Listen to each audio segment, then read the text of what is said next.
ready to cook.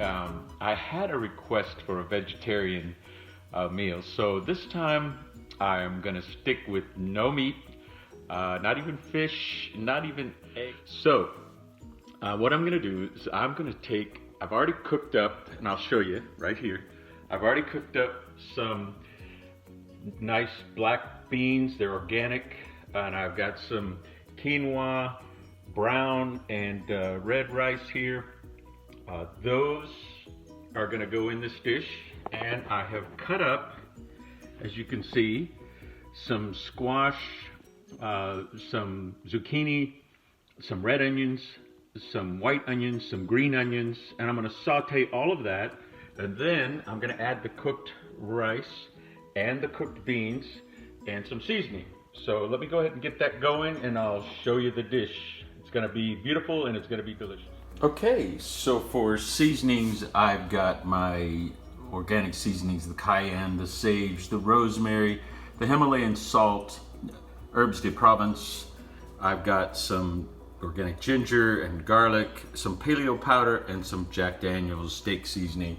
Those make a great combination. I don't do much on the ginger because that's more for health. I don't do it for taste. I add a little bit extra of that.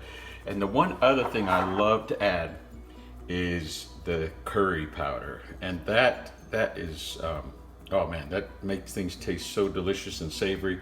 So I'll add a little bit of extra curry because of the rice and the beans. It makes it taste richer and more flavorful and more savory.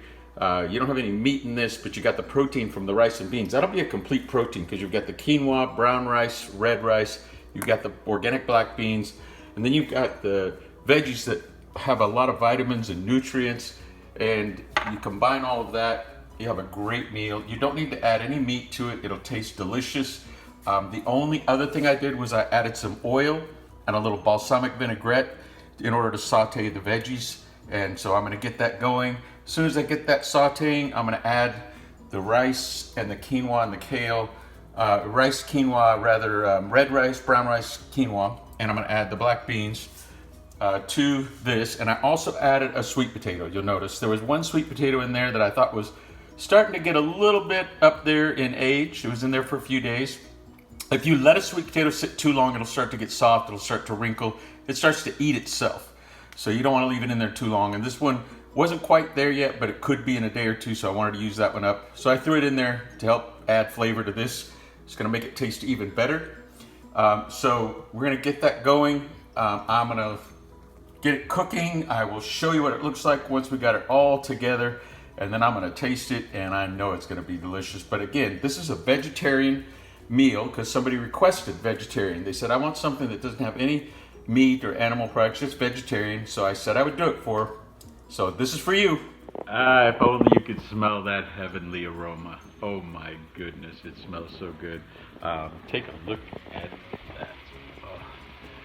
I don't know if you can see that steam coming off of there, or the beautiful golden, orange, green, red, pink colors in there. But oh man, it looks great. It smells great.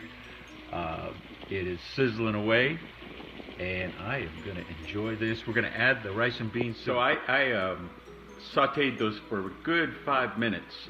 You may want to saute yours a little longer. I like my vegetables kind of al dente. I don't like them really soggy and soft and mushy.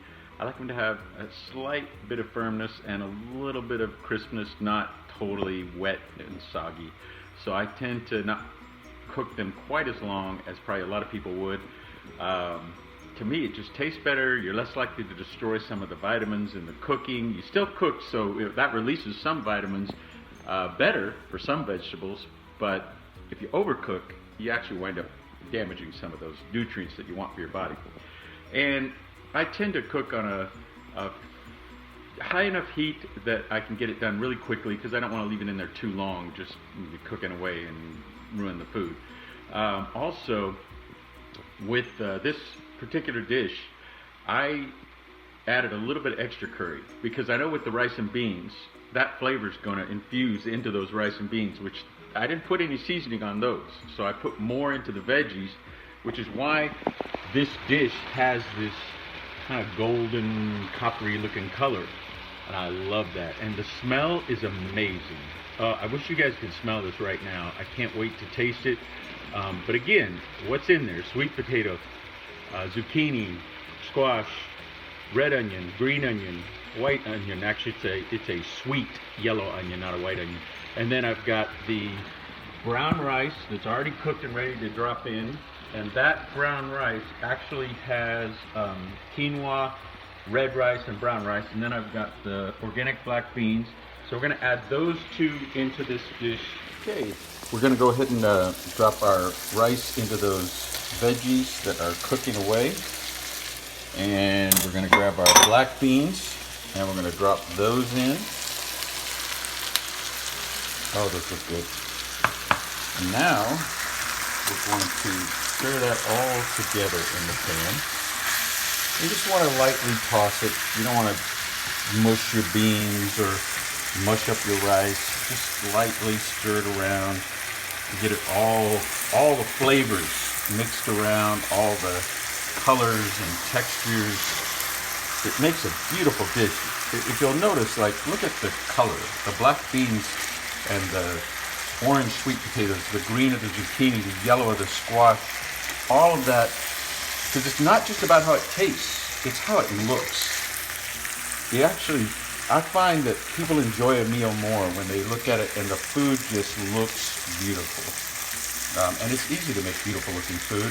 And the more colorful your veggies are, the better they are for you. You want to eat colorful food, not processed food, but veggies, yellow, green, orange, red, any color you can find. Get the brightest colors, cook them up. It's good for you. You're going to get lots of great nutrients from this. And we are almost done. So I think I'm going to plate this and I'm going to enjoy it. And there she is, our beautiful dish. And I'm sure that it's going to, I threw a few cherry tomatoes on there. You'll notice these are organic tomatoes. And I did that just for color and garnish, but also they were like the sweet potato, kind of getting to the end of their life. So I thought, well, I'll chop them in half and add them on top, and they make just a nice, pretty and that is absolutely delicious. And I have plenty left over for 2 or 3 more meals. So I'll go ahead and, man, this is good. I can't stop chewing. I'm gonna go ahead and put that away in the fridge and just save that for other meals. And I'm gonna enjoy this feast, and I hope you enjoy it too. So anybody who wants to know anything about the ingredients in this or what I used specifically, I'll be glad to send you a list of the ingredients and the recipe. Just private message me or go on my YouTube channel, Cooking with Love or Cooking and Loving, and send me a message there and I'll get that to you. Man, it's delicious and I know you're gonna love it. I did add a little extra curry, remember that, because that added a nice flavor to it. And one other quick tip before I go, and this is just for time saving sake, but also sensitivity to others in the household. Now, a lot of times if you're the cook, other people have to clean up. I like to make a little pile. As I'm unwrapping things, I'll save the wrapper, and as I'm cutting, I'll throw all the scraps in there so that when I'm done, I don't have a big mess to clean up. I can just scoop that up, toss it in the trash, wipe off the counter, wipe off the cutting board, I'm done. Makes it so much easier.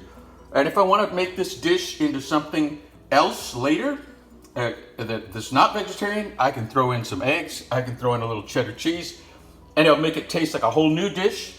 And if I want later, I can throw in a little bacon or a little meat of some kind, chicken. If I have like part of a rotisserie chicken left over, I'll chop that up, throw it in there, saute it with this. Man, you can make so many things out of this, so many things. But it's really good by itself. You don't need to add anything. So if you're a vegetarian, this is a great meal. Hope you enjoyed it. And again, let's remember to love one another. We know that love is the most excellent way, and it never fails. So I want to encourage you. 1 Corinthians 13, verse 4 through 8. Read through it. and put your name in there. Ask yourself, am I being patient? Am I being kind? Am I keeping a record of wrongs? Am I easily angered? Am I protecting? Am I trusting? Am I persevering? Because that's the way that love never fails, when you do it God's way. So let's love like God loves. I love you guys. You have a great day. Okay, confession time. This meal was actually better than the last one I made, and I thought the last one was the best thing I ever made. I didn't think I would like a vegetarian meal as much as I do my other stuff, but this is actually better. I thought for sure, without meat, without eggs, without any cheese, without any dairy or animal products, that it wouldn't be as good. It's actually better, and I can't. It really tempted to. I'm only going to eat the portion I put on my plate, but man, am I tempted to eat more of the rest. That is too good. So you guys try this. You'll love it. Let it sit for just a few minutes after it's done, because it sits there for like 2 or 3 minutes. Then the garlic, I did cut up a couple of cloves of garlic and put them in there, and the onion and the curry and the seasonings that I put in there, they all start to infuse through the food, and the flavor just gets more and more robust and more savory. And I'm telling you, you'll be addicted once you try it. You really will. I mean, it will cause you to go like, I want that. Anyways, love you guys. I just wanted to tell you, that came out better than I thought.